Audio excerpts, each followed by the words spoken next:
When tension rises, people look for speed, fast decisions, fast exits, fast answers. He slowed down instead, not because he was calm, but because panic felt wrong. The danger wasn't time, it was rushing without clarity. Most people do the opposite. They mistake quickness for effectiveness. They confuse immediate action with intelligent action. They believe that the faster they move, the faster the problem will be solved. But this isn't always true. Sometimes speed is the problem. Sometimes speed is the enemy. Consider the surgeon. When faced with a delicate procedure, a life hanging in the balance, does the surgeon rush? No. The surgeon slows down. Every movement is deliberate.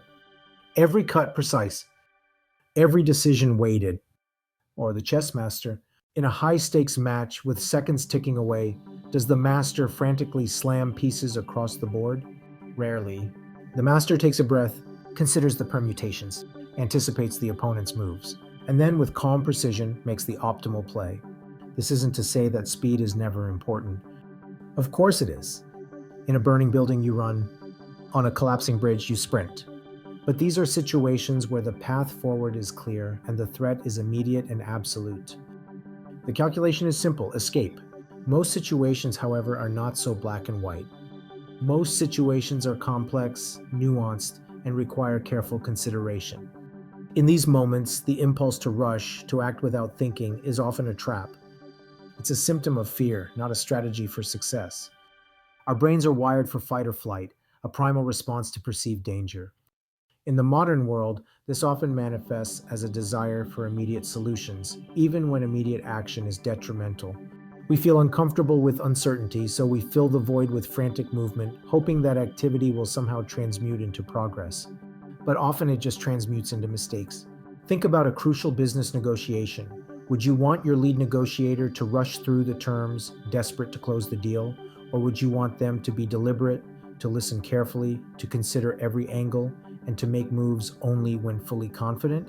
The latter, of course, because a rushed negotiation often leaves value on the table, creates hidden pitfalls, or damages long-term relationships. Or a parent dealing with a troubled child. An immediate angry outburst might feel like doing something, but it rarely solves the underlying problem. A calm, patient, and thoughtful approach, even if slower, is far more likely to yield a positive outcome. It creates a space for understanding, for connection, for actual resolution.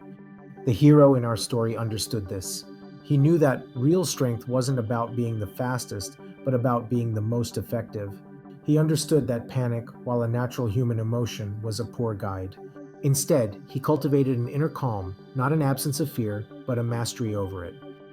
He chose clarity over haste. He chose precision over speed for speed's sake. When everyone else was scrambling, he was observing. When everyone else was shouting, he was listening. When everyone else was reacting, he was thinking.